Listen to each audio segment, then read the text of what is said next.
Okay, in this video I'm going to be talking about the Samson Enticer Minnow here. This is a really long casting surface sinking lure.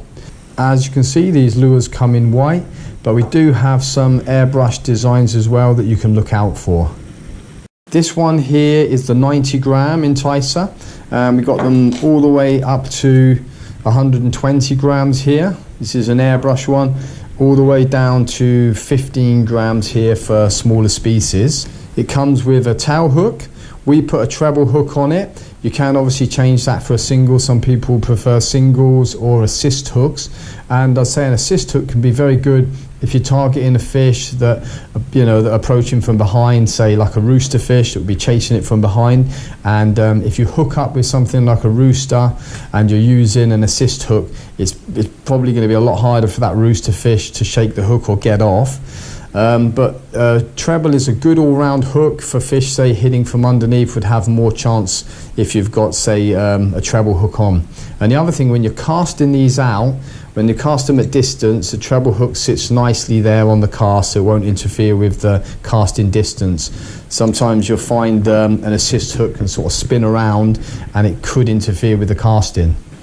So the Enticer Minnow is a pretty versatile lure. You can just use it across the surface with a few different techniques that we're going to talk about in a minute, or you can let it drop just below the surface, splashing between the surface and just below, which is probably my preferred technique for this lure. Or you can let it drop down deeper and retrieve it back up. But for that method, I generally use the tweak bait, but you can do that with the Enticer. Now, like all Samson lures, I would recommend using a rod with a fairly stiff tip. I mean, it doesn't have to be too stiff, but I would personally avoid rods with a too softer tip, as you might find you're having to use kind of exaggerated movements to get the right action that you're looking to achieve. Now, originally, the Enticer was designed for fairly rough conditions, fishing in like a bit of surf, whether it's off the beaches or off of rocky headlands or over reef. They were designed to cover a lot of ground, so they do cast a long distance, and you can work them across the surface in very shallow grounds, providing you don't let it sink down.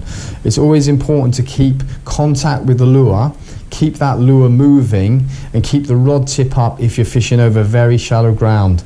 So this lure stands out really well in rough, windy conditions when you really need to punch through the wind and get the lure out there.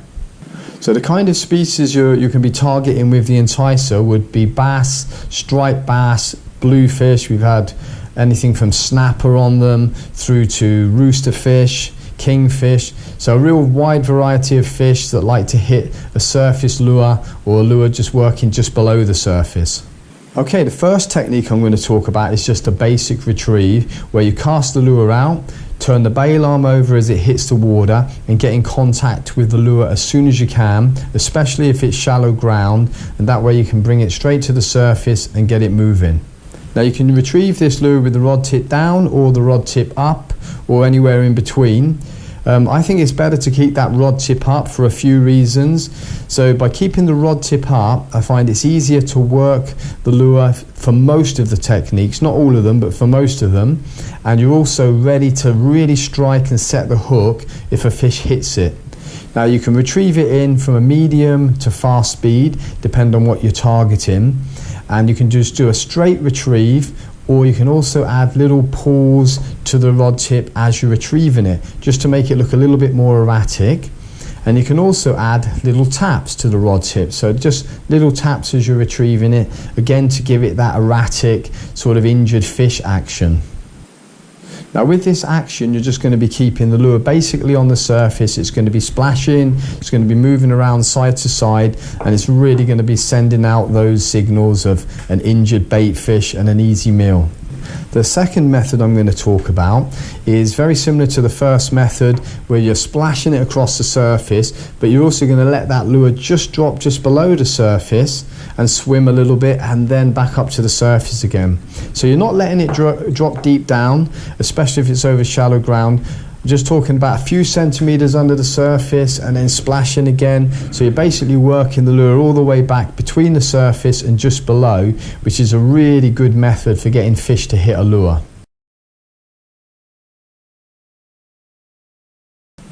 Now you can also work it all the way back, keeping it subsurface. For this you just need to keep that rod tip down all the time. A variation to that is just adding short little pauses, not long pauses, just little pauses, and then retrieve it through again. Okay, now the next method we're going to talk about is sweeps or pulls of the rod tip. So this is kind of imitating a fleeing bait fish. So it'd be moving a little bit quicker. So rather than just splashing across the surface, this is going to be some faster movements to this. So you're going to be pulling that lure through at some speed with just some steady pulls or sweeps of the rod tip. So you're going to be winding up the slack after each pull, winding up the slack, and then just pulling again and giving it that fleeing bait fish look. Now again, you can work the lure subsurface here, and you can put in a few splashes, definitely. I think that's definitely going to help. But keeping it just below the surface, about 5 centimeters more or less, just darting through, winding up the slack, pulling it through again. It's another really effective method. Now I would say this method is probably a bit more effective over slightly deeper ground, not so shallow. In open water, this can be a very effective technique to use.